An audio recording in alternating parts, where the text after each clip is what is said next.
You think artists, by definition, are not critical thinkers? They're the opposite of what they think they are. They think they are breaking molds and they think they are pushing boundaries, but I think that they are followers in every sense. That is so sad. It is / feels true now. But what I'm not granting them is this intellectual seriousness with which they approach their own work constantly. I think their work does not reflect it at all. Just remember, there's a special place in hell for women who don't help each other.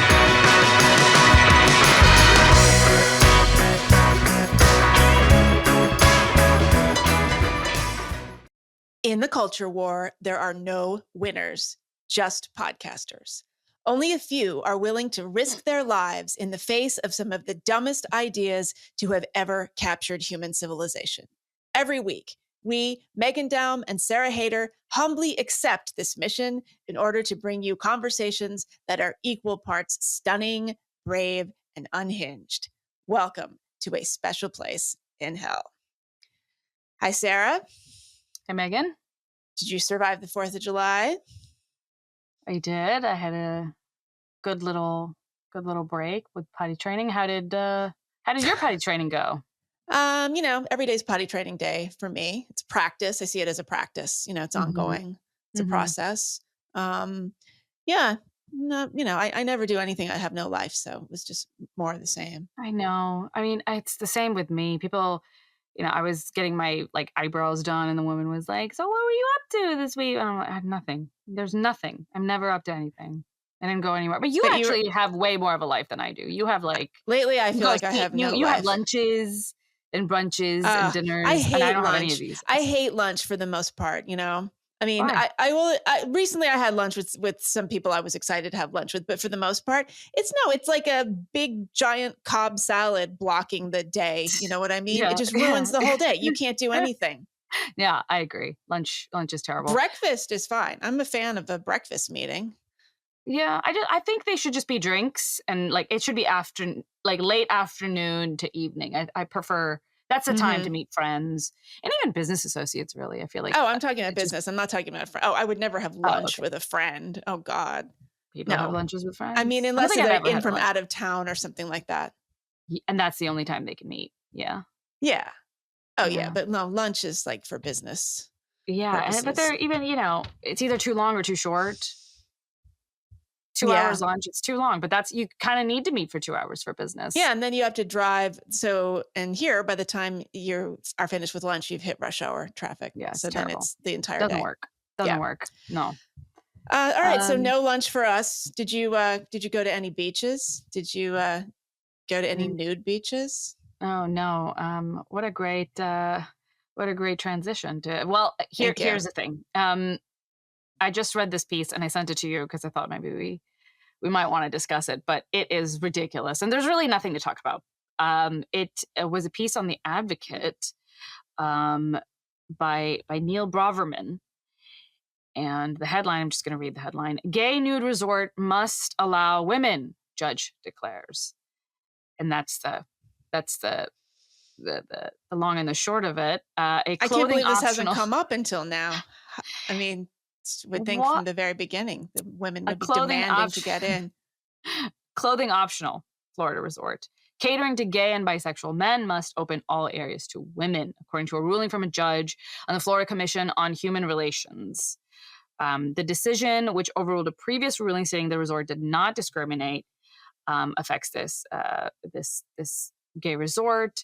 And the challenge was by a woman, 38-year-old cisgender woman, Amita Chowdhury, who identifies as part of the LGBTQ community, but it's not clear from this article anyway whether she's gay or what.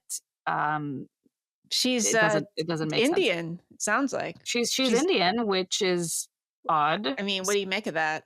Is this good representation? Everything about this is odd. 38, Indian woman. I mean, that's an odd age to be doing something like this, don't you think? Like, Well, you should maybe be an she's adult not by hot now. enough. Now that we've established last week that 38 is totally over the hill, she has no choice but to go to gay men's nude beaches. So she's not Mm, the object of the male gaze in the way she I would don't be at even. a Why would you regular want nude to be? beach. I don't even understand why. There's no. It's She not feels clear safe. why She probably feels safe around gay men. She probably Uh-huh. feels that she can be herself and they're not objectifying her. In Right. fact, So, they're just totally uninterested / not at all. Well, repulsed. disgusted. Yeah. Well, Yeah. is she going to be naked? It's clothing optional. So maybe she just wants to go and look at them. Oh. Yeah. You wonder too with the clothing optional beaches, like how many people don't take the option.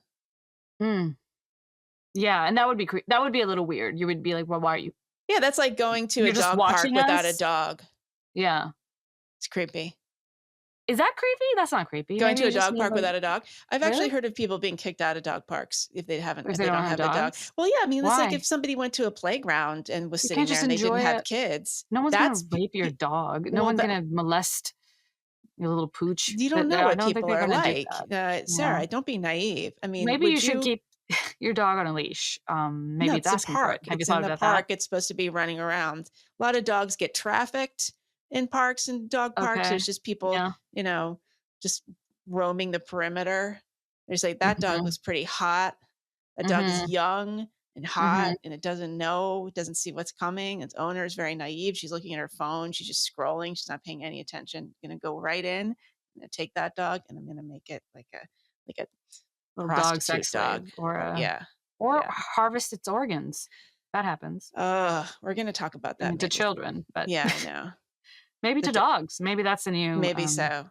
I don't want to joke about this too much because dogs do get kidnapped for dog Do fighting they? They purposes. do Yeah, they? no, it's really For dog terrible. I fighting. don't But want like to. I don't your want to joke dog, about that's this. not going to happen to your dog. Well, though, but because some people are really stupid and they kidnap non-fighting dogs. It's terrible. Actually, I don't want to think okay, about okay, it. okay, This okay, is not okay. this is All not right. funny, but it is funny.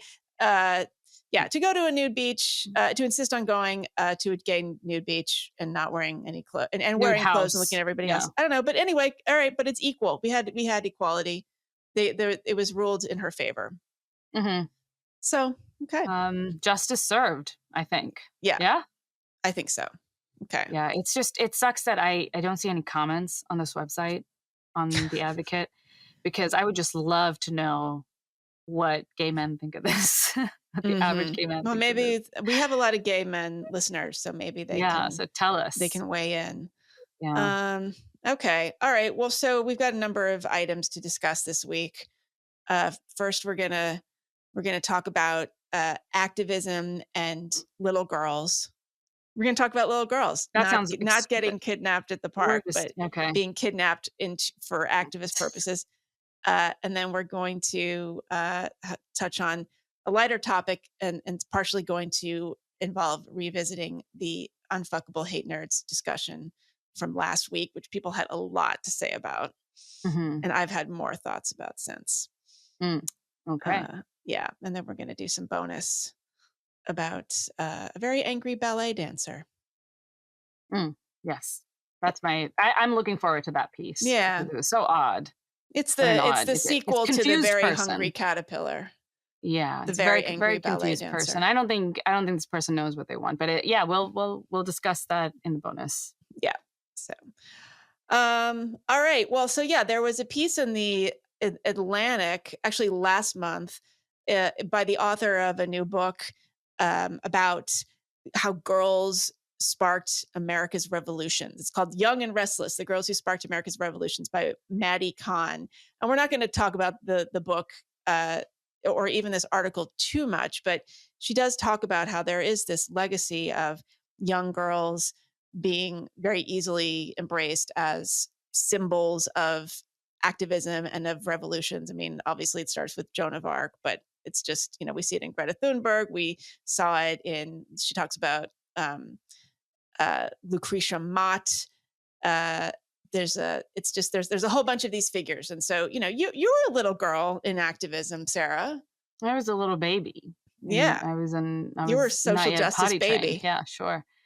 Well, yeah, she did. Does she talk about why it's girls in the article? Well, I mean, I think a lot of it is that they're not. It's harder. They're sort of more unassailable. Like if an adult is an activist, they're going to No, I come meant like across versus boys. Oh, well, boys don't care about anything. Okay, or maybe they're just not as pure. They're not seen as pure as a girl.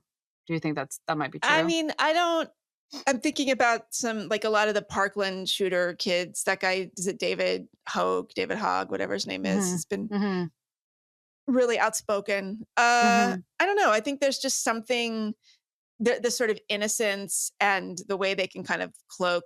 There's a sort of valence of victimhood and vulnerability in the young girl. Revolutionary. I don't know.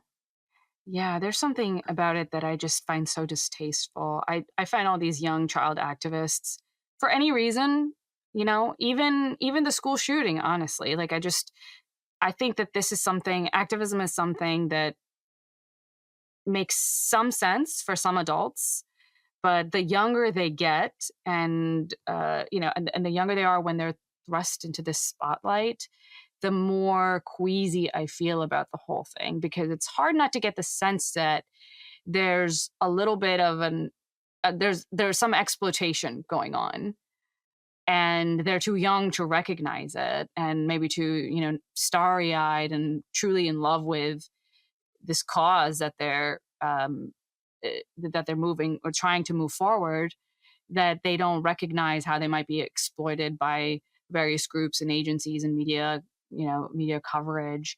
It just makes me feel really disgusted by the whole thing. Greta Thunberg might have been the activist in recent years who I've been most queasy about. And it's not because her tone or anything bothers me. I think her speeches are fine. They're good and even engaging.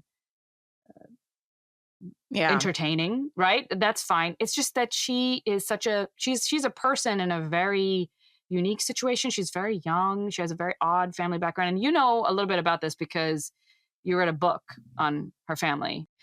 Yeah, I just want to be clear. In the Atlantic piece, it wasn't Lucretia Mott who was the focus of this discussion. It was somebody named Anna Elizabeth Dickinson, who was the daughter of Quaker abolitionists. And she stood up and made a speech in a town hall, and all the men, the man that she was debating fled the hall, and it was her just sort of energy as a young girl that was able to take on the adult men. So the idea is that somehow children, and especially girls, have some kind of magical powers that allow them to be more effective activists. Yeah, so Greta Thunberg, interesting figure. The family published a family memoir in 2018. It was called Our House is on Fire, Scenes from a Family and a Planet in Crisis.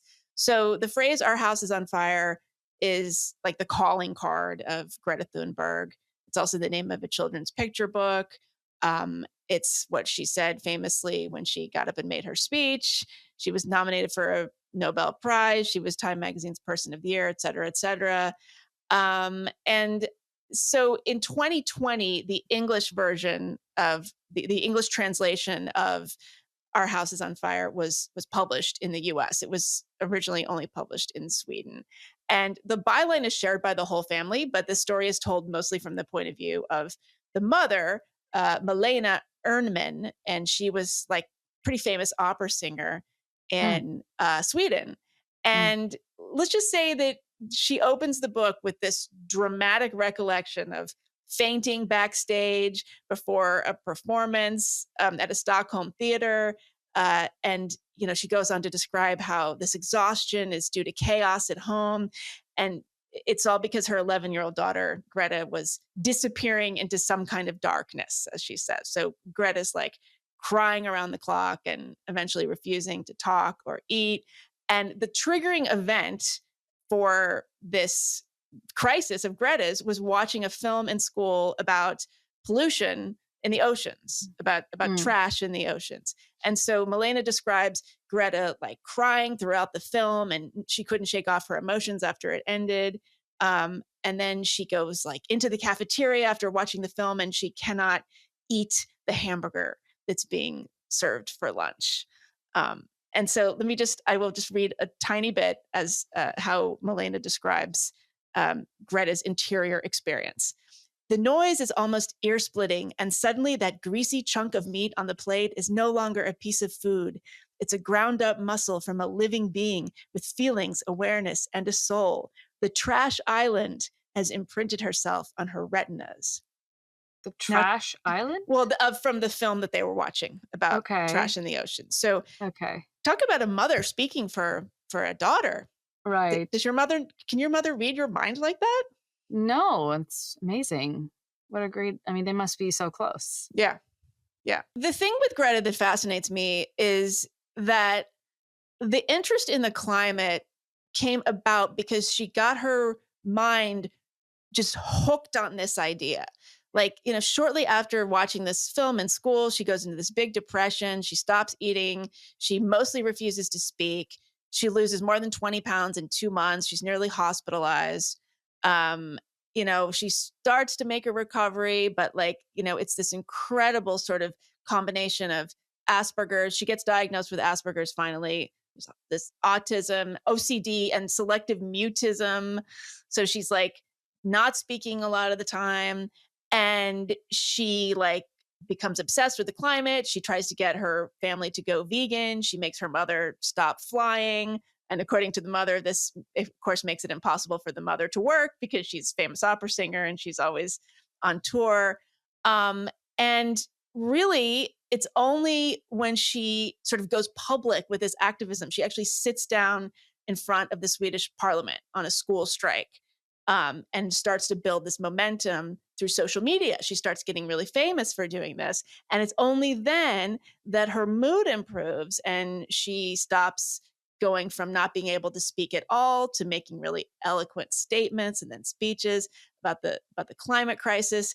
And so it's really fascinating the way her coping mechanism for whatever was triggered by this experience of seeing this film and just getting so obsessed in this hyper compulsive way with the climate, it goes right into activism. And it's a cope, as you would say. Yeah. The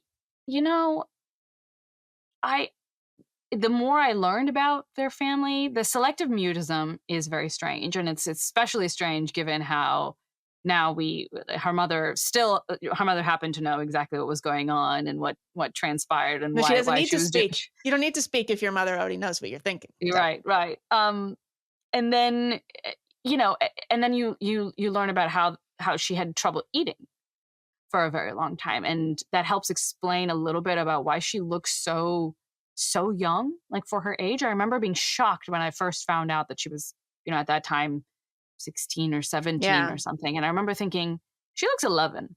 And she looks, pre-pubertal. Yeah, she looks stunted. Her growth is stunted. She looks stunted. Yeah, she looks stunted. And that alone set off a lot of alarm bells in my head that she's not developing properly and there's something very weird going on. Even if I'm not a doctor, so I don't know how this happens. If your growth does get stunted, isn't it the case that once you start eating again, shouldn't you, flower a little bit and start looking a little bit more mature? But Greta looked very young for a very long time. Now I think she's starting to age a little, visibly, but she's still not where she should be. She still doesn't look like an adult woman, which is what she is now. Mm-hmm. But it's how old is she now? Do we know?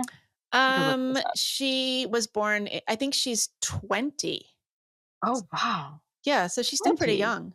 Oh, I think that's... No, 20. No, I looked a lot older. She looks 12. She still looks 12. I haven't seen her in a while. I'm trying to look to see her 2023. She looks a little bit older, just a little bit older, but I would say now I straight up looked up Greta Thunberg 2023. I don't know how accurate these pictures are, but now she looks like a little older, 13. she really still does not look her age at all. And it's one thing when you just think that, oh, she just looks young. And then it's another when you know that she used to starve herself for lengthy periods of time and might still be I mean, who knows, right? Like who knows what's going on? Mm-hmm. I think it would really dampen her image if it turned out that she was still struggling with a lot of these issues. If it turned out that it wasn't the case, that activism cured all her Cured her. problems. Yeah, cured her of everything. But it makes sense also that the family and anybody close to her would never ever talk about it. Well, except they do talk about it kind of on their own terms. So this memoir gets even better because on the heels of Greta's crisis, her younger sister, Beata, I think that's how you pronounce that, she has her own crisis, and it's like makes Greta's look like a walk in the park. So Beata eventually gets an ADHD diagnosis with elements of Asperger's, OCD, and oppositional defiance disorder.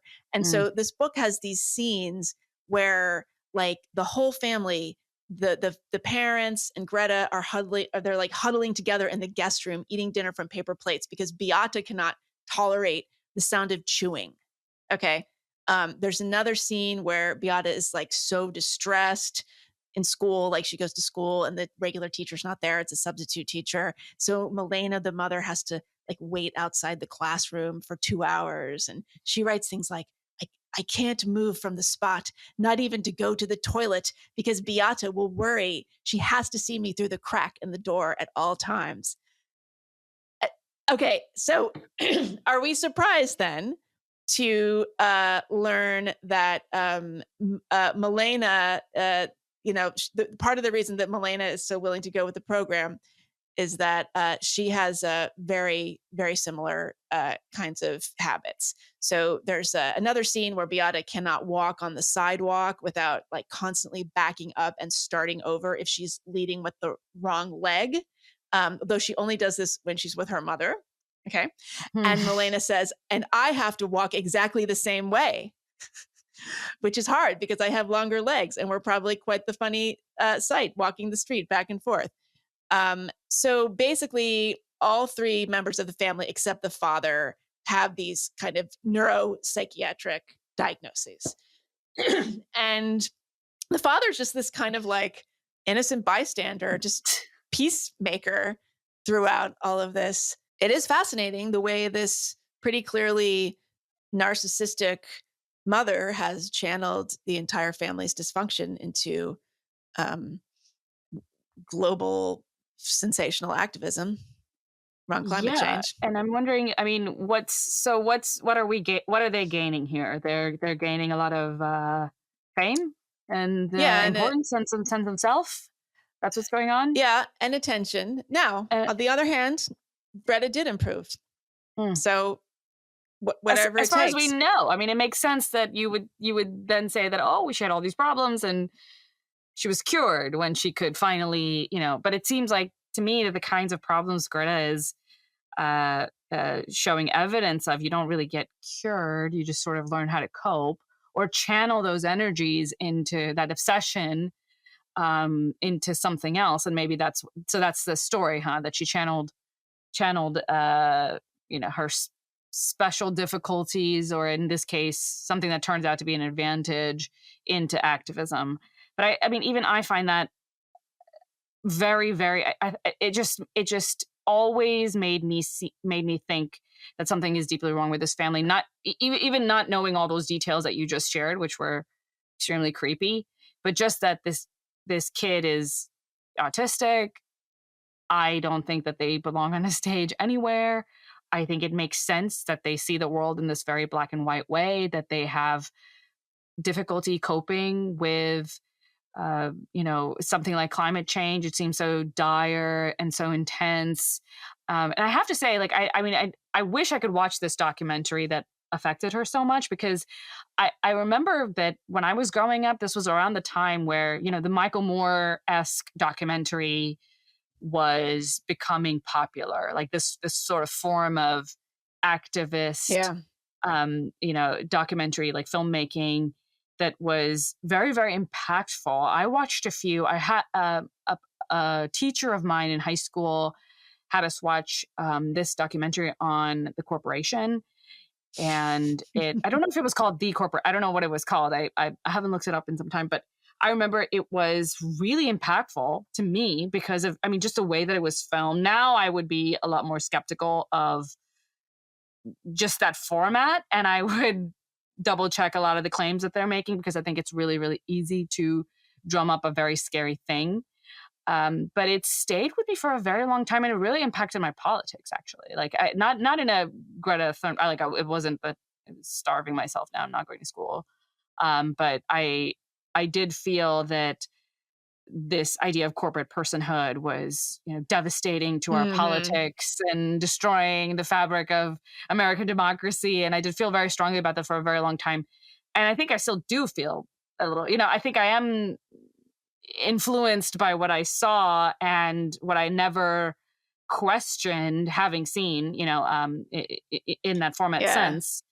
And I wonder, I think some of these documentaries can be very, nefarious in that way. I wonder how many people have come into their activism after just randomly watching some documentary. I bet a lot, because there was a sort of moment, I feel like, in the early 2000s when documentary filmmaking really shifted from an art form to an extension of activism.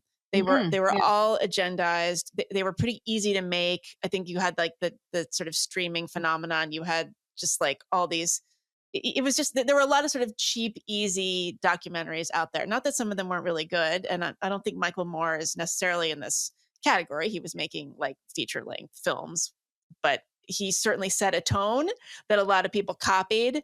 And it's easier to watch a film than to read a book. Right. So you're going to be really affected, and it has music, and it pulls at emotional strings in the way that reading something doesn't. Yeah, no, it's true. And I think about the some of the things where I suddenly felt very strongly about. Sometimes a documentary film had something to do with it. There was the one on Blackfish. I won't watch that. On SeaWorld. That had a huge impact on me when I watched it. And I've always been sympathetic to like the animal rights, activism space or whatever, and always suspicious of things like SeaWorld and zoos in general, but specifically SeaWorld, because they're going around doing tricks. It's like the circus.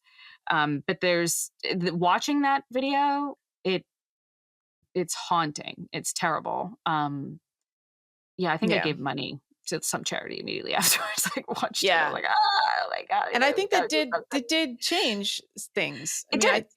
My understanding is what did make a difference. So I think that, it's a tool. Like that's what it is. These kinds of documentary films are a tool, and they're potentially a very, very, potent weapon in the hands of the right person, and at the right moment for a cause. But they can also just be really just incredibly effective vehicles for propaganda, almost. But I wish, I don't know. Maybe we need more like Tiger King documentaries. Just watching. I can't watch anything that has to do with animals. I'm afraid of Tiger King because I feel like that might be mean to animals too. It's not great to animals. Yeah, but so the animals are not the focus of the film, so you don't get too caught up in it. Then there's some. I can get caught up in it. The littlest animal thing really upsets me. But the Greta thing. Then we have this whole sort of Munchausen's aspect with her mother. I mean, I don't want to sit here and diagnose her mother. I mean, I do. I very much do want to do that, but I won't, I suppose. Well, not in any official capacity. But there's this extreme need for attention on the mother's part, and all this projection onto the daughters. And like, in a way, I feel like Greta is that whole family and their dynamic around her. It's a little bit like a version of Dance Moms or something like that, right? A more dignified version, of the same kind of thing. But it's almost more nefarious because it is not as visible. Like the exploitation is it's Dance Moms for Davos. Right. Yeah, exactly. I just find it to be so. It's interesting because when you place it in those strict terms, but just change up the politics of it. When you talk about the fact that this is, a 16-year-old, 17-year-old giving these speeches in front of however many people, with this kind of global world stage, who has autism, has, who knows, however many different kinds, selective mutism, whatever, not eating properly. She's clearly stunted in her development, has a mother who is a performer. When you know all these things, if you just change up the politics, if you change up the cause and say, what if she was an activist for, anti-vaxxers, anti-vaccines, causes? How something a little less palatable to the would be intelligentsia. Immediately evident how creepy this all is. It would be immediately evident, or like a pro-lifer or something like that, or pro-lifer. Yeah, I mean anything that didn't just blend in so well with the Davos attendees anyway. But it would be obvious then to all of us that this is not okay, and we should not be, clapping. There should not be. We shouldn't be giving this very young girl an audience. Yeah, we would say she's being brainwashed. And yet she is, because she has the right cause, she is a voice of truth. But if it was a different cause, you would say, no, she's a child. She's a child and she's easily manipulated. She cannot be the voice of truth. Children are not the voices of truth. They're often the voices of their parents. And, that of course, that's the case with a cause we disagree with, but with a cause we think is so self-evidently true, it's just so much more meaningful and beautiful when this young girl, an eloquent, intense young woman, sees the truth and speaks it. I do think that if there was a sort of Greta Thunberg of the pro-life movement, I think the right would embrace it, and it wouldn't be covered. It wouldn't be on MSNBC, and she would not be getting Nobel Prize nominations. But she would have her audience for sure. She would have her audience. They wouldn't hate her the way they hate Greta. They understand these problems with Greta. They make fun of, I remember when the Greta clips were going around from some speech where she was like, "How dare you?" And all how these, dare you? Conservatives were making fun of it and sort of roasting her a little bit. And I thought, okay, fine, that's whatever. I mean, she's a child, so maybe it's not good. But it was more laughter at the people that were taking her very seriously. Mm-hmm. But at the same time, you're right that I think if the cause was flipped around, they would stop seeing the problem as clearly as they do. But maybe there is something. Do you think there is something about progressivism that accepts this? The children are, and the child the will lead minds us. of babes, like that they can see and speak truth in a way that those of us corrupted by the world and simply can't. Yeah. No, I mean, I think that there are millions of people who, for some reason, would rather hear about the ravages of climate change from a troubled adolescent than a qualified scientist. Oh yeah. I just think that that's much more effective. I mean, I can imagine though being a young kid and seeing a movie like that, and especially if you have a mind that is given to compulsion, and getting totally hung up on that. And I can imagine being driven crazy by something like that. I mean, the amount of information that is out there that if you don't have an ability to detach from it and decouple your feelings from what is being presented will drive you crazy is infinite. Mm-hmm. Yeah. And I did feel very strongly about these kinds of things when I was a teenager, but I don't know if I would have, as smart as I was, and I think I was a lot more eloquent back then because I used to, was involved in all these speech. Yeah, you were a stuff, little, so I was messiah, were you not? I was. I think I was smarter. I was just smarter then. I think every year I'm like a little dumber. I don't know if that's possible, but it seems like it's happening. Me. It's possible. Okay.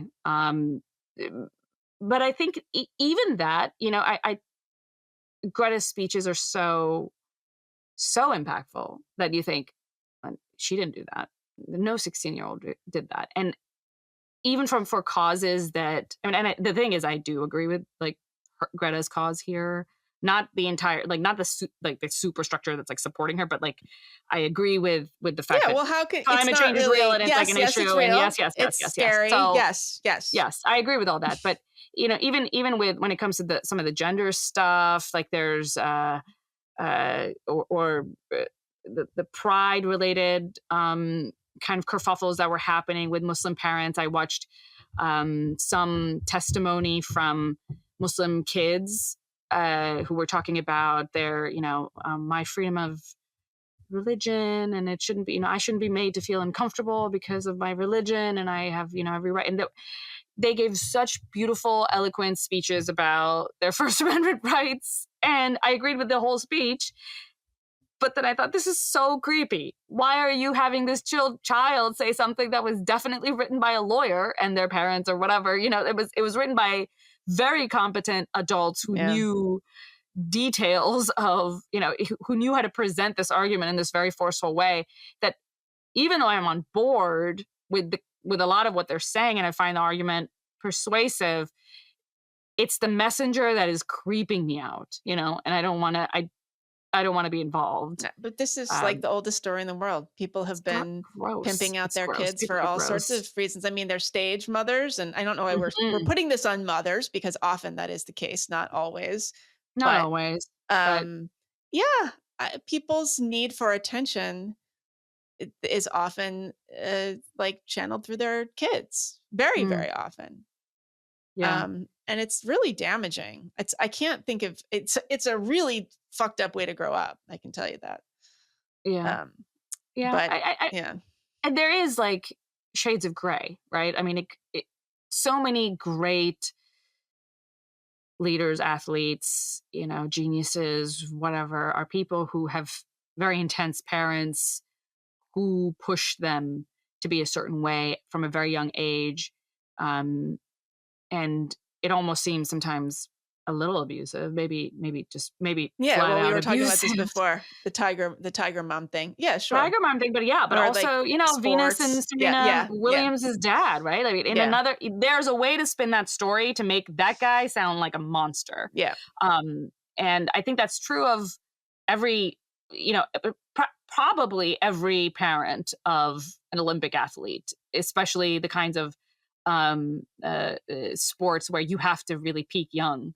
Or they send their kid away for training. I mean, all the gymnasts, those parents have just to drop out of school, right? There's the kids dropping out of school thing, like that one thread that sort of ties on. But children of like little baby actors, I'm thinking of that one actress. What is her name? Who just wrote the book about her mother? I'm Glad My Mom's Dead.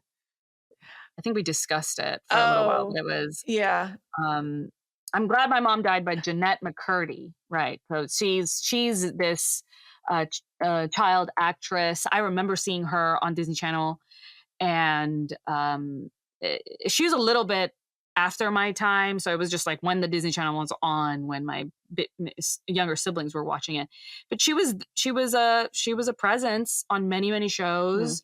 You got the sense that she was working all the time, and she published a book literally titled "I'm Glad My Mom Died," and she's holding like a little vase, and it's wow, it's a catchy title. And I felt, you feel terrible for her, because she describes her experience growing up and how bizarre her mother was. A lot of these parents, that I think there's a way to do this, because it's all the stories that you don't hear of parents who actually, maybe they did push their kids a little too hard. Maybe they were projecting their own desires onto the kids a little bit, but also were able to balance it in a way that the child doesn't resent them terribly. The child doesn't hate themselves. The child also feels that they are powerful in their own lives, and that even grateful to the parent for giving them this chance to be brilliant, like Venus and Serena are. So I think there is a way to do that thing, but in a way that isn't extremely abusive. And maybe the difference is to the degree to which a parent is amplifying what they see as a greatness in their child versus compensating for something they feel that they lack, whether that's attention. Yeah, or, I mean, there's all kinds of ways. Also, the child could be supporting the family. I mean, that happens a lot.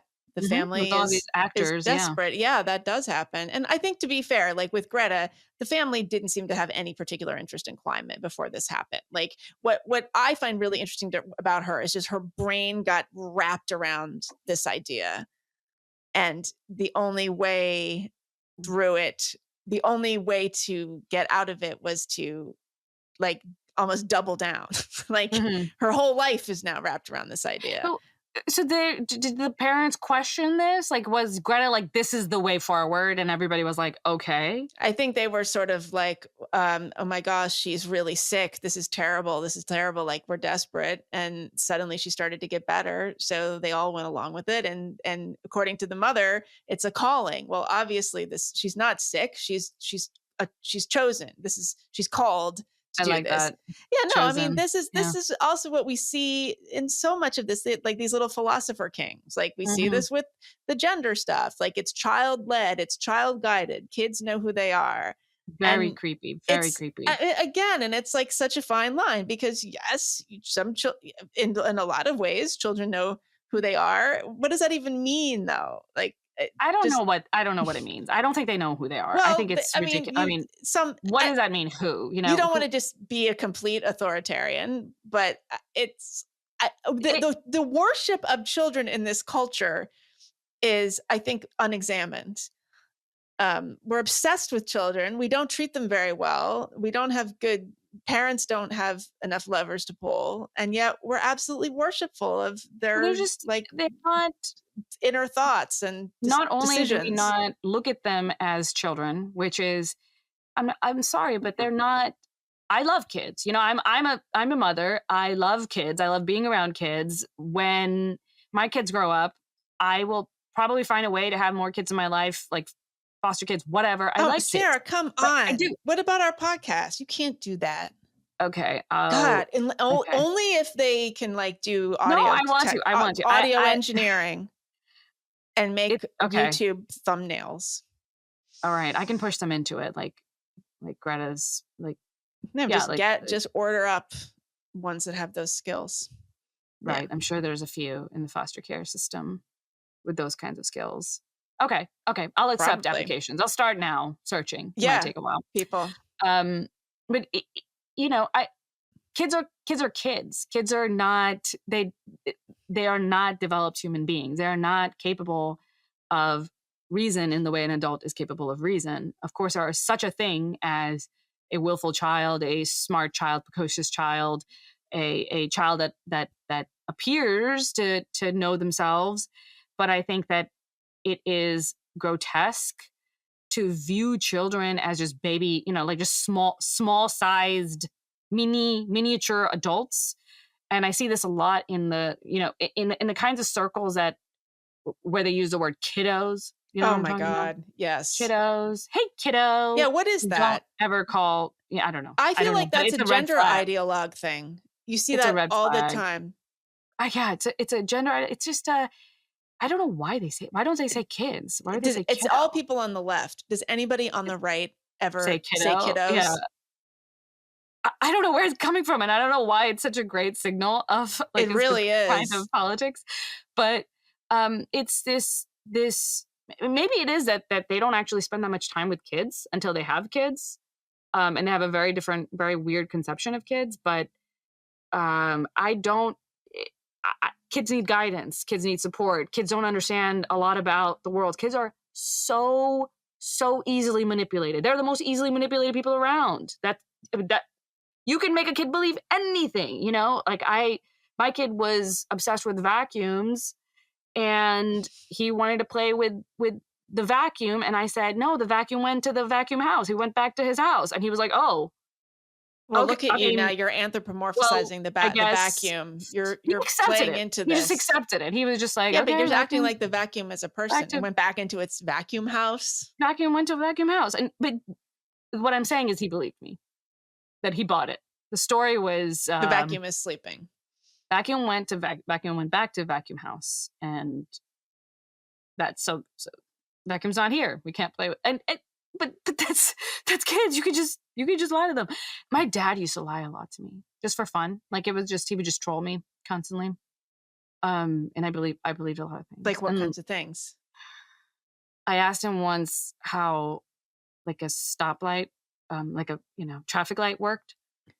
And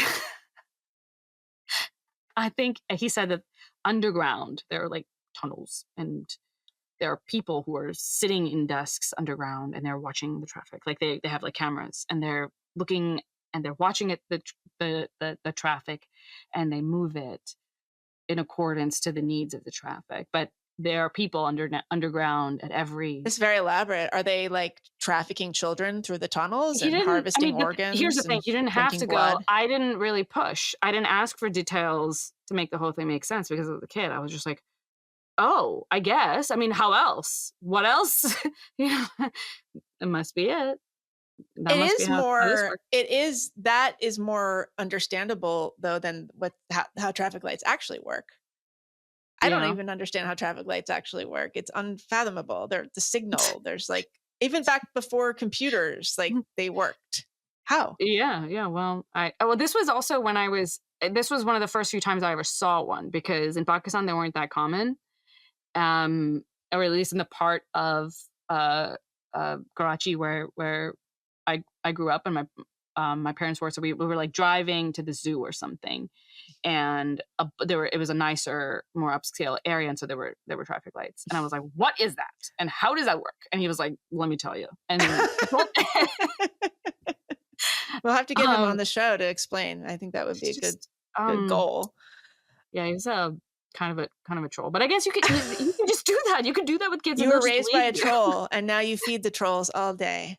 Yeah, well, look at that. You just don't believe him. You're just looking for your father. Seeking. That's the way to go. And now he just tries to raise your like blood pressure by just saying something he knows will really piss you off, and he like waits to see your reaction, like get some kind of joy.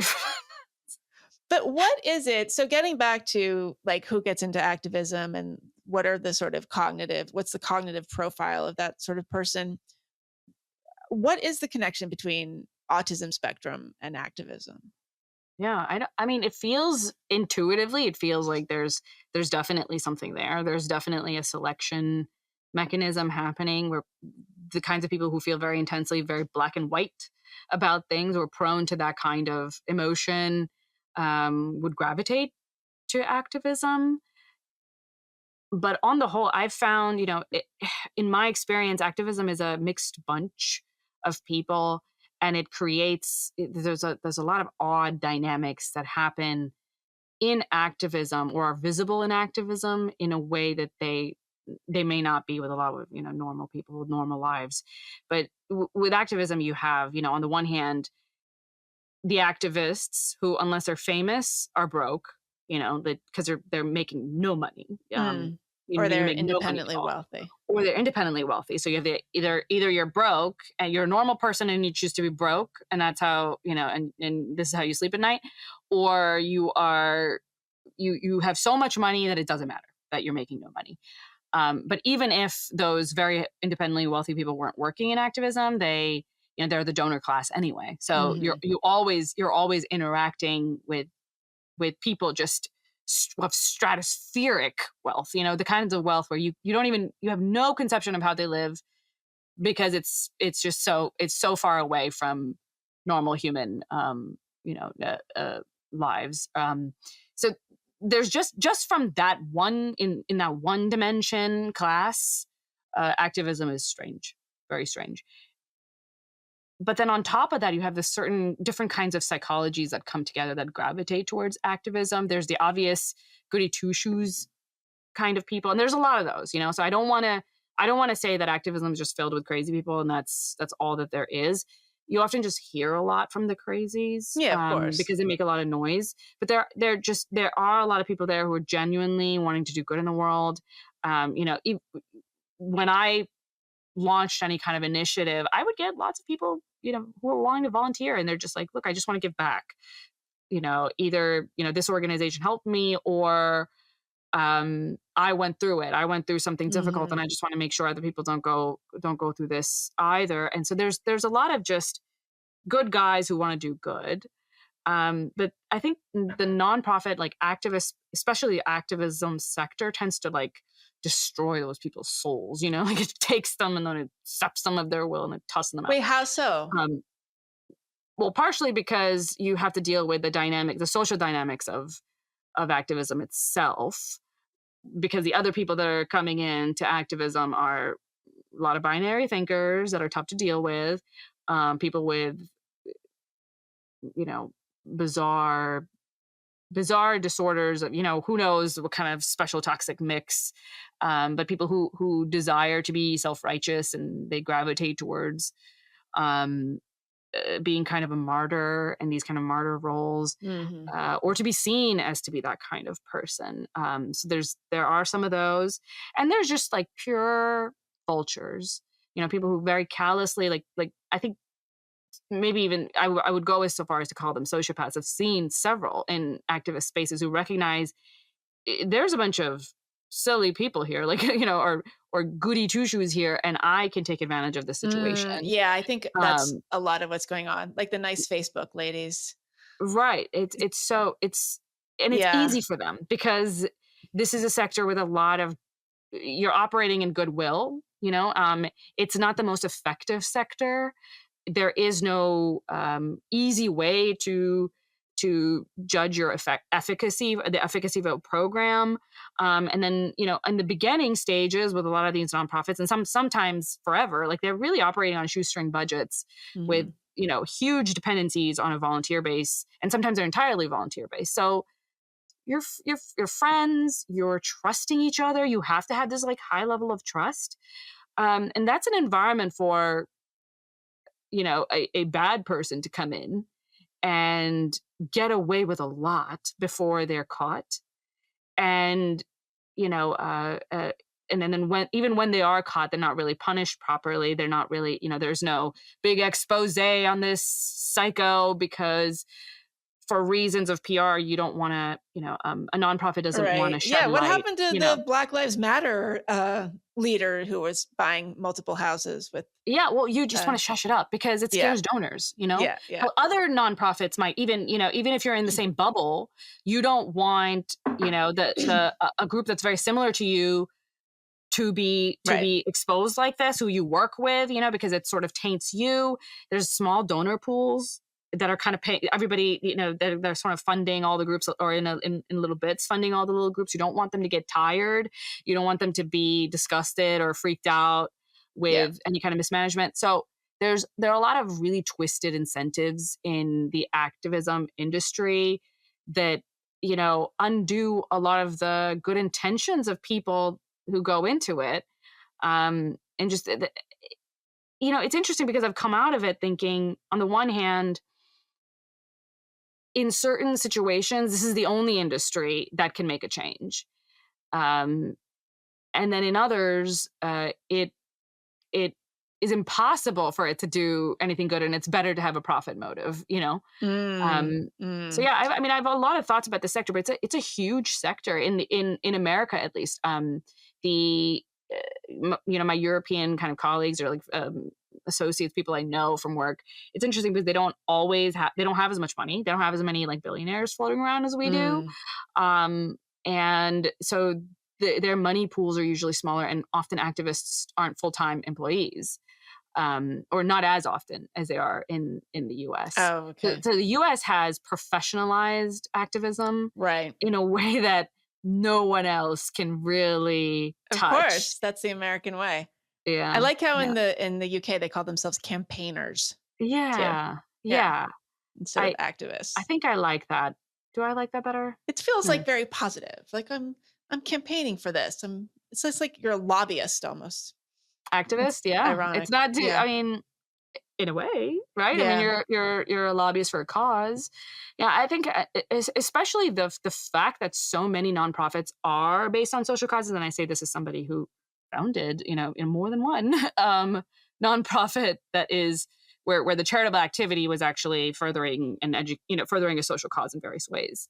But that category, I think, has to be something we're more careful about, because it is too easy for it to be simply a mechanism of very deeply pocketed people to, spread their opinion a little bit farther. Like, it's not too different from this, from the concerns that people have of rich people having a bigger vote than everybody else, because they're able to pool their money in all these ways and affect public opinion. But this is another way for this very, very hyper wealthy class to have a much bigger say in public opinion, because they can just crowd the airwaves with full time, like people who are there, that this is what they're doing. They're on Twitter full time. They're on this is their actual job.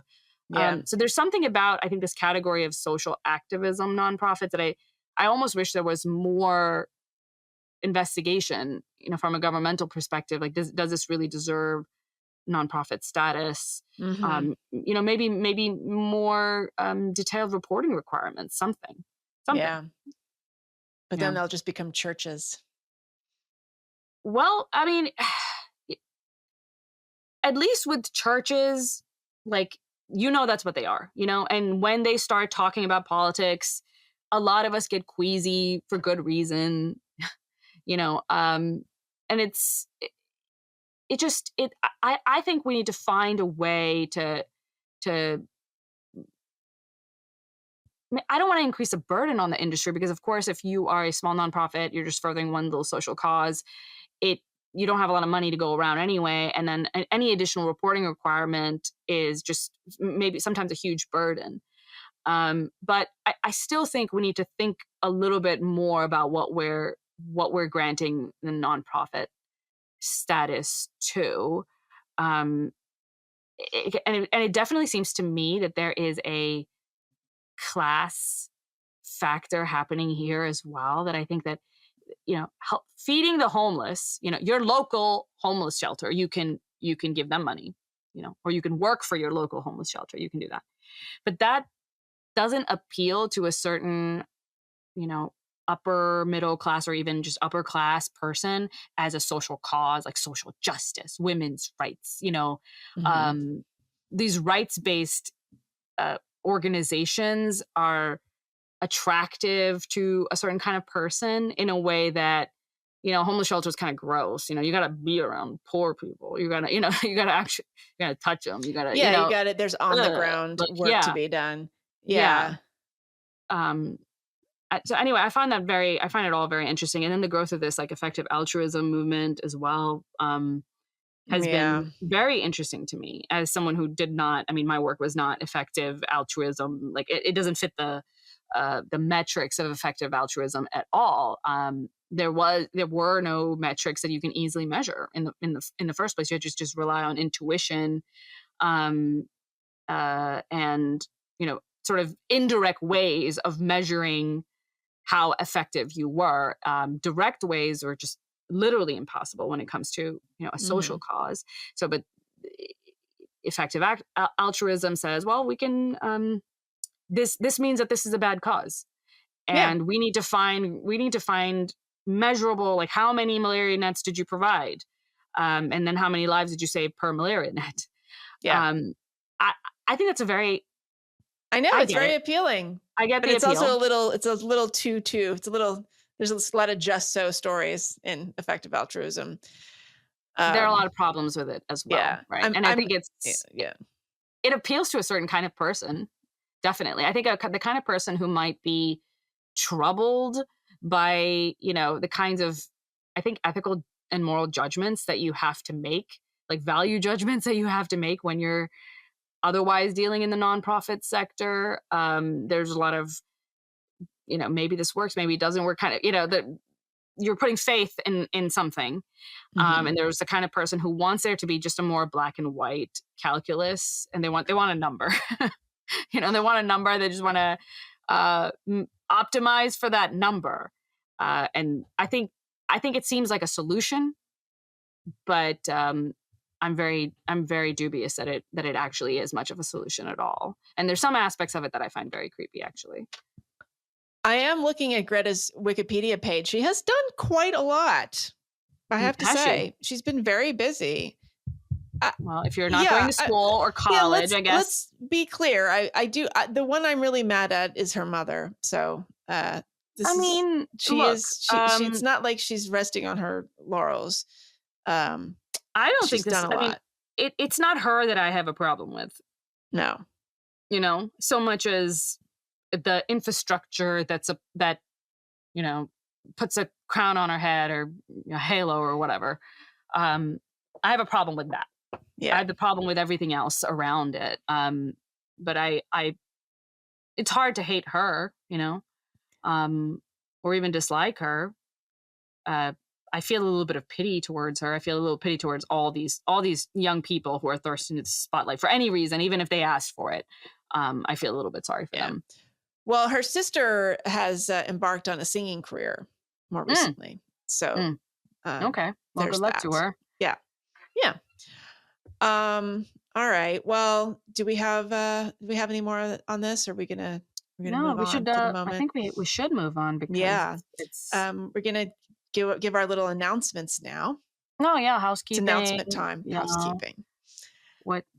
Who first coined the term housekeeping? Well, Sam Harris says it all the time. I know, but was he the first one?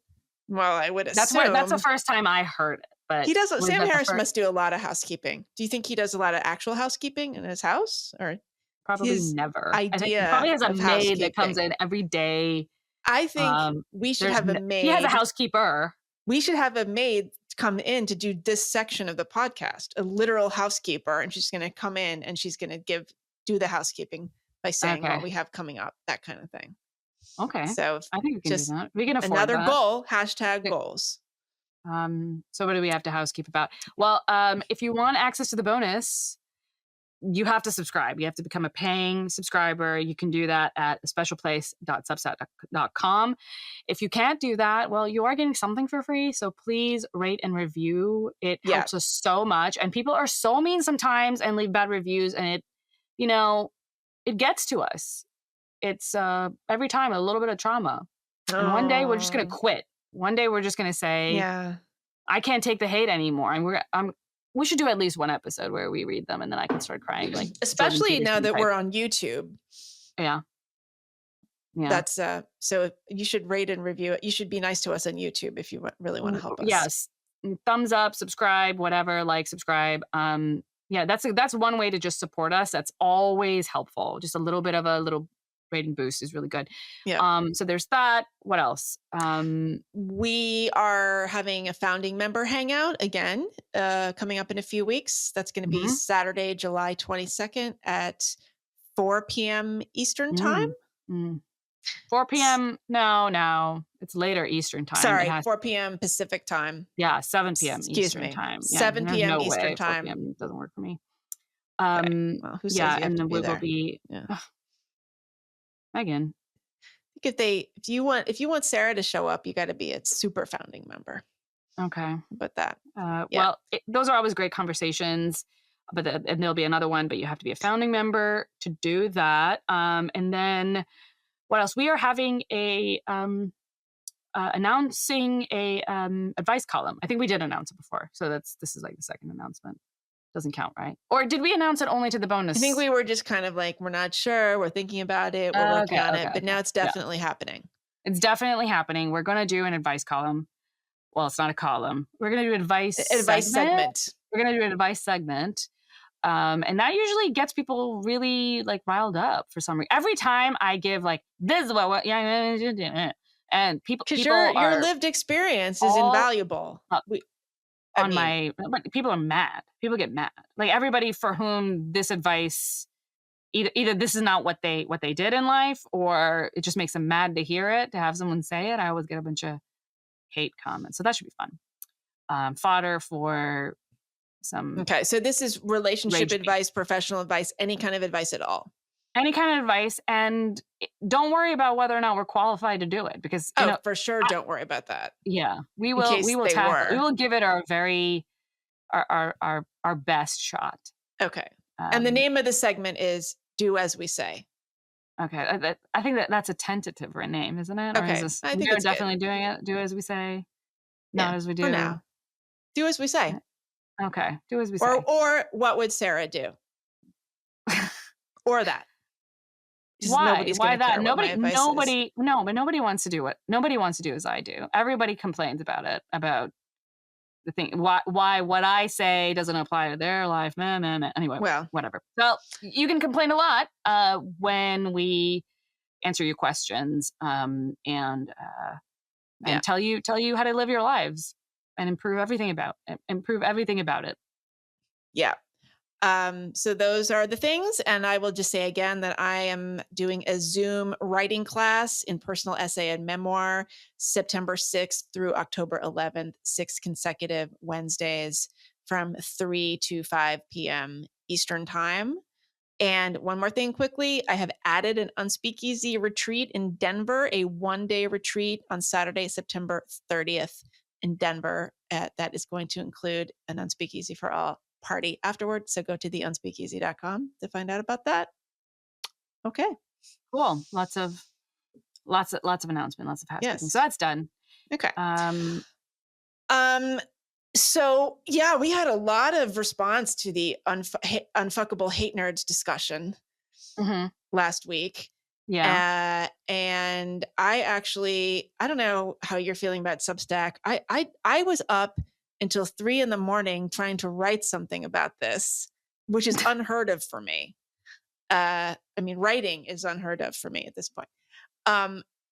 So the William Deresiewicz piece that we were discussing that was in Tablet led off with talking about Mark Maron, the podcaster, constantly talking about unfuckable hate nerds and talking about how they were just losers that lived in the basement and they were just full of hate and they were trolls and et cetera, et cetera. And it got me thinking about why it is that so many men, especially like the quote unquote high value men, to use the artless term of art,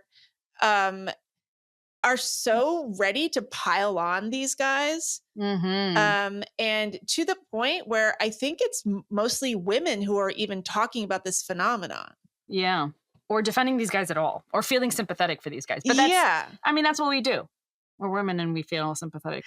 I think part of what's happening is that a lot of these guys want to have there be no doubt whatsoever that they are not like these hate nerds. They want to have like a clear distance, and to show any amount of empathy or relating to them at all would be showing their hand in a way that is just intolerable.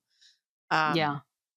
And so I was thinking about that, and I was wondering if there's a version that women do with like other women who are not attractive. I mean, I know there was also a lot of discussion about the idea that there is such a thing as unfuckable women. And when we talk about women having all this power when they're young, we're really talking about a subset of attractive women or just attractive women per se.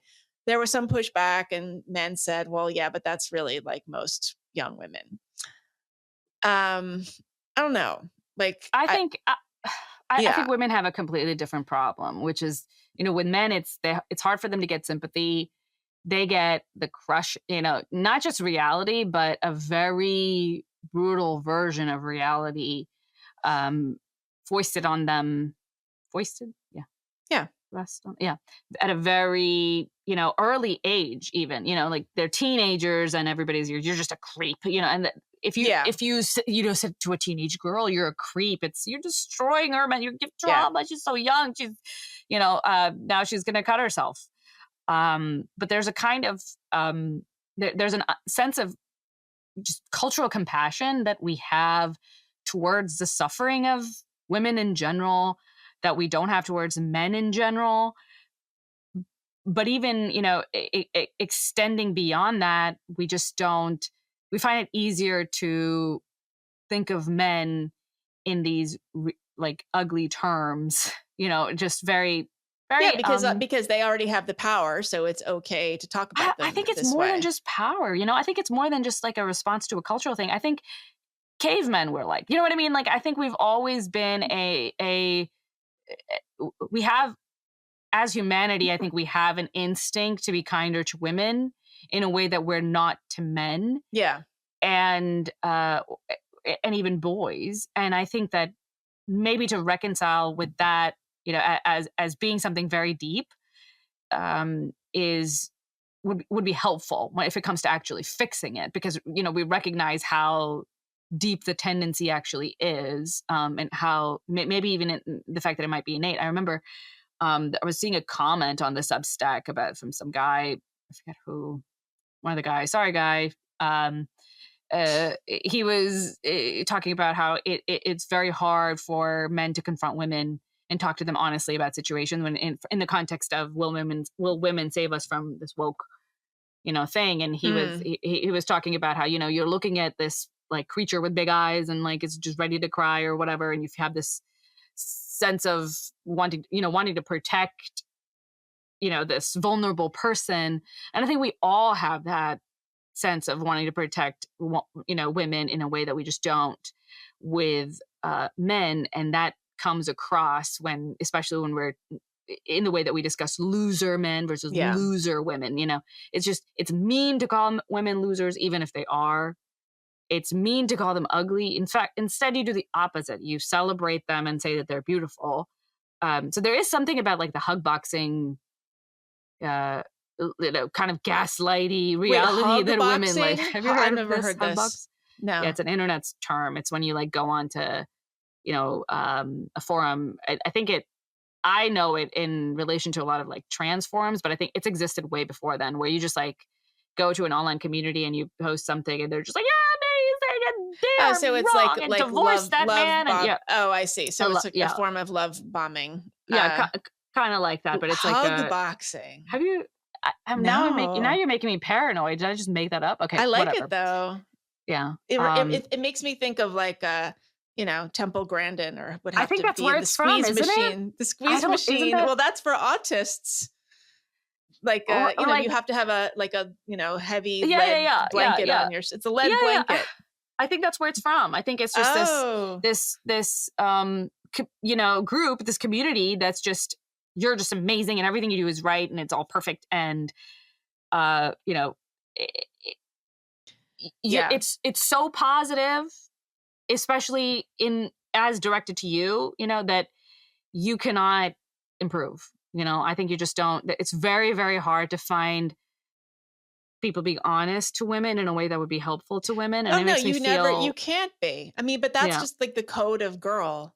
Yeah. You're always like, oh no, my God. Oh no, he's not calling you. He's just intimidated by you. It's this or that. Like, that's just, you live that way. I mean, this is getting a little bit off the track, but I felt lately like in texting with, I'd say other people generally, but maybe more so women, there's like this mandate to put a heart emoji or be like, yes, or like, you can't just stop the conversation. You have to put a heart, or you have to like have an explanation. Like suddenly, if you like don't use an exclamation point, point, you're being like abrupt and a jerk. Oh. Like if you just, well, I guess you're not supposed to use Megan, a period I do that. all. Don't you? No, that? you I are. I don't expect anything from. Okay, because I feel like I'm pretty abrupt, right? I just like stop talking, and that's when. No, that's fine. But I think that's fine. But I think there's a sort of like girl code of ethics where you have to be like, I love you, you're the greatest, lots of love. And it's really exhausting. I'm sorry to use that term, but it is. But if a woman doesn't do that to you, you think she's unhappy, she's mad at you, right? Like, yeah, maybe that's why people think I'm mad at them all the time. I don't think I do that. No, you don't do that, but I know you well enough to know that you're not. But I'm not mad at you. Maybe, yeah. I mean, you should be mad at me sometimes, but but I agree that I feel that when I see a woman do that, then I'm like, I feel the pressure to then do that, and it's very unnatural to me. It's just like this self-perpetuating cycle. Yeah. No, but getting back to the men talking about other men. Like, I don't know if you listen to Mark Maron a lot. Like, he's such an interesting example because he is a very high status guy. Like, he has managed to parlay like a sort of loserish aura into like being a Hollywood star. And actually, I mean, his whole thing was that he was a comic in the 90s and he was an addict, as they all were. And kind of down and out well into his 40s. And then he started this podcast in his garage and he was interviewing other comics and it was very vulnerable. It was this like confessional style. Like he as a man was appropriating this confessional conversational approach that was a very feminine thing, frankly. Yeah. And that just became huge. The podcast was huge. I mean, President Obama was a guest on his podcast in his garage, in his random house in Northeast LA. Like the Secret Service came and were like crawling on the roof of Mark Maron's random little bungalow house, wherever he lived at the time. And like he cursed or something and it was like news because insane. Obama said the F word or something. Right. So he had so much cred. Like the idea, like whoever was advising Obama was like, oh, this is a great stop for you to make if you want to increase your be cool. appeal. Yeah, it's very hip. Cool. No, it was massive hipster cred. But Mark Maron also, there was a show about his life in the sort of Louis C.K. vein, and he was twice divorced. He's got a ton of cats.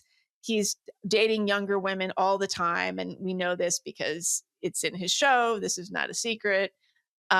So he's like somebody who has transcended the nerdy hate thing. I mean, he's a very angry person. That's very much part of his persona. And like very much succeeded as a high value man. And so I find it very telling, I guess, that he's so quick to let everybody know that he doesn't have anything to do with these basement dwellers. And I wonder if it's because he does actually relate to it. You know what I mean? Like, I think so. He can, like, that there was a point in his life where that was him. And that's not hard to imagine. That's not hard to imagine with like Louis C.K. either. Like you look at pictures of him when he was younger, and you're like, ooh, like it was always bad. It's not like a new thing where he's older and now he looks messed up. But it's never been a looker. But I find it's punching down, really. You know, I mean, I hate to use that word, but like that is what it is. Right. And I'm surprised that Maron is punching down because he's also like really absorbed the social justice sensibility. Oh, but these guys, young guys, are the enemies of social. Yeah, they're MAGA trolls, or they're just Reddit, they're just 4chan, trolls. Yeah. I think fundamentally there's just not there's an unwillingness to accept male sexuality as many men describe it, and not all men, but in the way that many men describe it as, I think there was a commenter, and I forget. I think I know who too. His name tipped on my tongue. I know what he looks like because he came to a hangout, but he was talking about how he describes sex, the need for sex is it's like hunger. It's the same as hunger. And when he when he's not hungry, he gets hangry, because he just hasn't had enough to eat for a long time, and it affects his mood and affects the way he, his satisfaction with everything else. And I think, that's I've heard that from a lot of men. I've heard that same, not a very similar kind of analogy, that it's a need in a way that I don't think about sex as a need. And I wish we would just accept that instead of demonizing it all the time. It doesn't have to be, I don't have to share it. And I don't share it. I don't share it at all.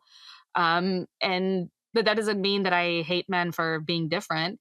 I think it would just, the thing is that when you accept that it's a need for men in the way that hunger is a need, now there is, a duty, or, there is an obligation on the female partners in the relationship to meet this need. Right. I guess, right. If you're going to acknowledge the need. Rape. Now now women are being raped all the time. You then have to meet it. Yeah. Yeah. Right. And I think that's what's underlying this tendency to deny male sexuality. If it didn't ask anything of women, I think it would be different. But it asks something of women that, in the way that we currently conceive of sex, is demonic, because we think of, consensual sex is very good, and, sex that you're having when you don't really want to, but your partner has to, go, okay, fine. Like, that doesn't count as consensual sex. Like, it's been pressured and you've been forced into it. And So it's, some kind, it's rape adjacent. If it's not quite, it's not rape, but it's almost. Yeah. But there's a lack of nuance, and just this consent model only as a view of looking at a healthy sexual life and relationship, that I think is part of the problem here as well. That's what the polyamory people would say. They say we're presenting an alternative to this. We are Here's a acknowledging solution. people have needs. Yeah. How come that Yeah. doesn't go very well? Well, Yeah. there's an excellent piece in the Washington Post by Christine Emba, who is an editor and an opinion columnist there. She's also the author of a book called Rethinking Sex, a Provocation. Christine Emba is a very interesting person. Her book was like very much in the Louise Perry vein, but it didn't seem to get as much play. Christine, she's an American. I always say Louise, I think, gets a pass. People like Richard Reeves and Louise Perry and Mary Harrington, because they're British, I feel like they can get away with this. Christine Emba is also a Black woman. And I think her personal stake in this comes from being an educated Black woman and not having a big pool of educated Black men to choose from. It's certainly not the centerpiece of her argument in any way, but I would imagine that her perspective is that's a big part of her interest in this. Anyway, this is like a really excellent piece that was just published in the Washington Post. It's really long, and it's basically it's kind of just a synopsis of what we talk about here all the time. Like, why is it that these men are falling behind, and why is it that we're not allowed to talk about them? And I just find it really telling that this is yet another woman who is talking about this. Yeah. No, I think even beyond the punching down kind of thing, like the incentives that the climate places on men with a following to behave a certain way. I think there's also just maybe men don't rally around, they don't white knight other men in the way they white knight other women. And they don't feel the need to, but women do white knight each other. Women do have support spaces for each other. So this is that there's a negative and a positive to being kind of like a hug boxy environment. If you're a woman, on the one hand, you never improve because nothing's ever wrong with you. You're perfect all the time. And the negative is that, the positive is that when you do need support, when you do need some help, there are many, many shoulders to cry on. And they will be comforting, and they will be empathetic, and they will take you at your word, and #believe you or whatever. And for men, I think that just doesn't exist, and other men are not going to start that, and not just for this punching down, hey, I'm not like them kind of reason. I think they're just men don't form support groups of other men where they just chat about how hard they have. So I think that's just what's the a rare thing for men, right? But they can. They can maybe, but I think it's in very traumatic kind of contexts. And it often, I think there's a seedy character to a lot of these spaces because, like the incel groups or men going their own way or whatever, because it's men that have gotten to a point where they are really, they're on the edge. Well, they're just divorced from reality. You're right. I mean, they are egging each other on in the same way, like the hug box. It's just a negative hug box. It's a hate box. It's a hate box, right? I mean, they don't even. It's not you're so awesome, man. It's like, no, you are ugly. You are ugly, and we're all ugly, and that's why we're incels. And nobody's gonna have sex with us because we're ugly. And so we need to think about, maybe just we're never gonna have. We just have to face up to the fact, like the black pill, that you're just never gonna have sex or a relationship or whatever. I mean, it's like an anti-support group. You know what I mean? Like it's not coping. It's not fixing the problem at all. Like an affinity group. Yeah. Well, they do have something in common. There's a camaraderie, but it's not supportive. But I'm trying to figure out if women are. So yes, there's definitely the hug box phenomenon, but do women try to distance themselves from unfuckable women because we don't want to be seen as unfuckable ourselves? No, Like, I don't think we do. not at all. Not at There's all. not a sort of like, oh, we don't, I mean, but you do see it. I mean, this sorority is not going to let in somebody who's not attractive, or you're not, I mean, women tend to have groups of friends that are pretty much on a par, you know. But women, like female bullies, they don't bully the way male bullies.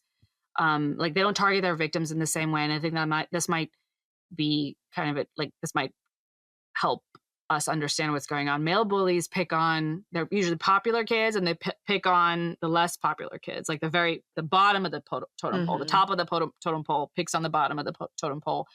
But with female bullies, it looks very different. It's often within friend networks. So it might be a popular girl who's picking on another popular girl. Oh, yeah, you know, and it's or like a reputational well-liked girl. damage. Yeah, right.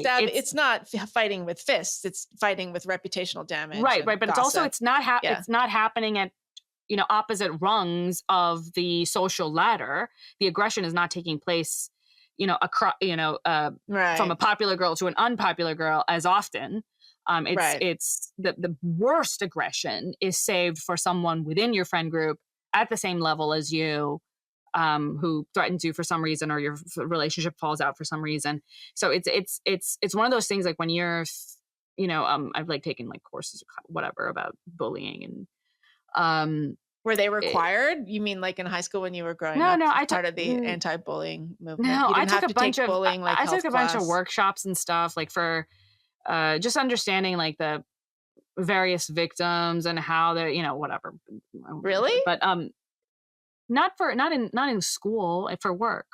Like for, you know, like I took a lot of domestic violence courses just to like understand what a victim looks like, how does this thing kind of happen.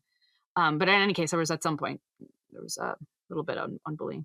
But with girl bullies, it's sometimes it's hard for you to recognize a victim because she doesn't look like a victim, because she has good grades, well liked, good looking, and like suddenly, for reasons no one can understand, there's some kind of fissure between her and one girl or many other girls, and now she's being ostracized in a way that's invisible to outsiders, to parents, and to teachers. So it can be really devastating and really, really, you know, scarring to the young girl. But like boy bullying, it's like he's literally beating you. He's literally beating the other kid. Has boy bullying receded? The anti-bullying movement really did cut down on the schoolyard fighting and all that kind of old school literal violence that we saw, but it certainly didn't do anything to stop girls stabbing each other in the back on social media. If anything, I bet it heightened it. I bet it heightened it. Yeah. I bet it's harder to be a young girl right now in school when it comes to aggression that you're facing from your own sex. Right. Although, okay, but what about, I mean, boys do share photos. They will do reputational damage to girls by, you know, sharing nude photos of them or whatever it is, stuff like that. I mean, I don't think I can't imagine that's so common. Like I can't imagine. I've been hearing that it is. So really, yeah, parents I know who have kids in high school, apparently that does happen more than you'd think. Yeah. I think you should just teach your kid not to be stupid and give a picture out. I know. Well, mind blowing. The stupidest thing. Like, I mean, I think they don't think anything thought it was of stupid. I mean, I always had an iPhone in high school. I would never have thought. I don't think I. Like in my time, if you were gonna like take a nude selfie, you'd have to have your like little like Kodak camera, and you'd have to like try to like figure out how to angle it, and then you'd have your film in there, and then you'd have to take the film to the film processing place and wait, and you know they would actually like go through. They would see all your photographs. And oh my god! That you can't take them. Of course, you can't take them like that. Then if they see all of them, that's horrible. Yeah, no, we didn't. That's why we didn't do that. There's so many reasons that I'm so glad to be as old as I am. So many.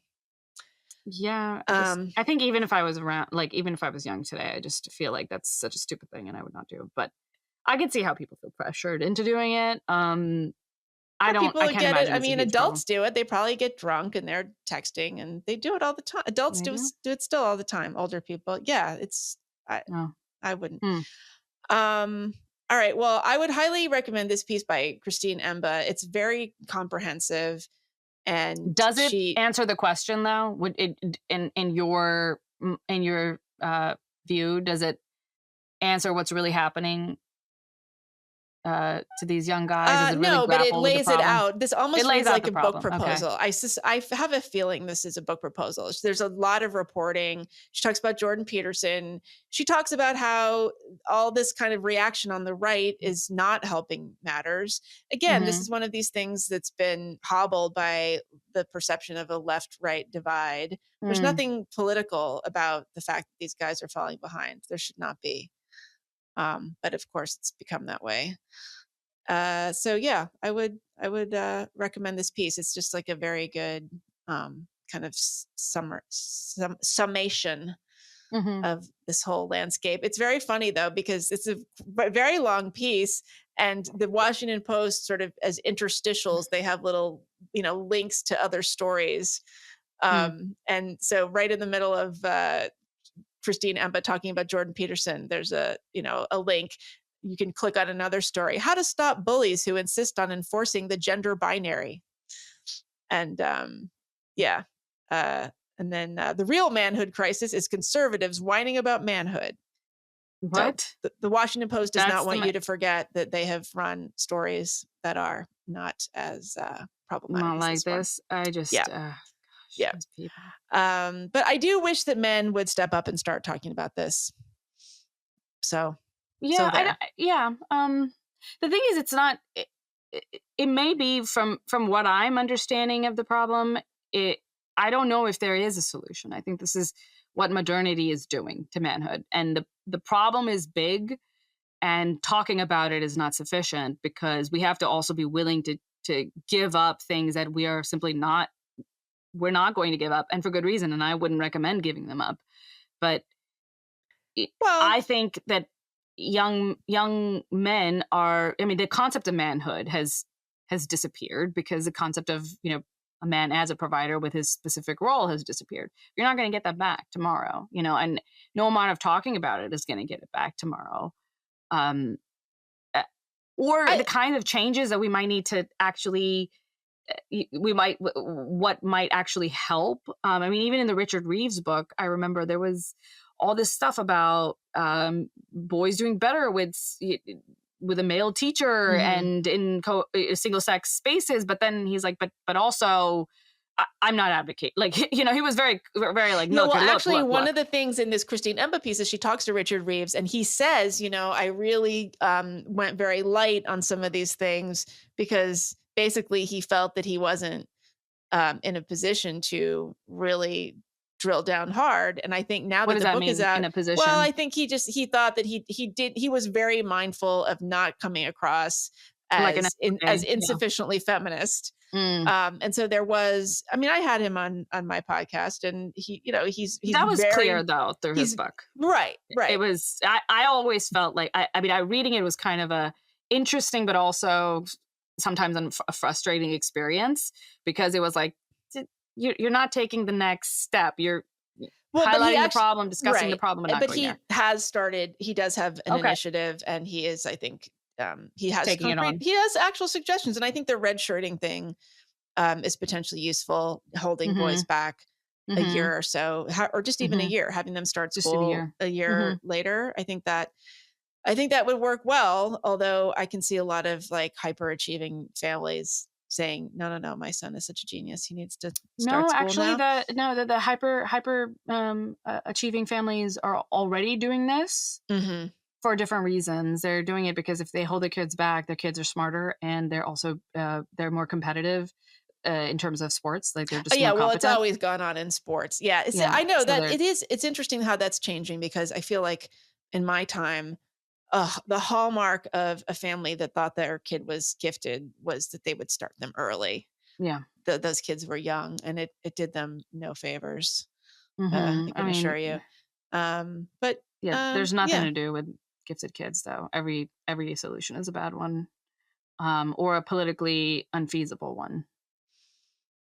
So yeah, I don't know. I think maybe it makes sense to have like a wide variety of educational options available, you know, like we're getting on a tangent if we go too far this route, but with gifted education, you know, and separating out kids who are different, think different, you know, need to be amongst each other or are better off socially if they're amongst each other. And maybe there are boys who they will thrive in a single sex environment.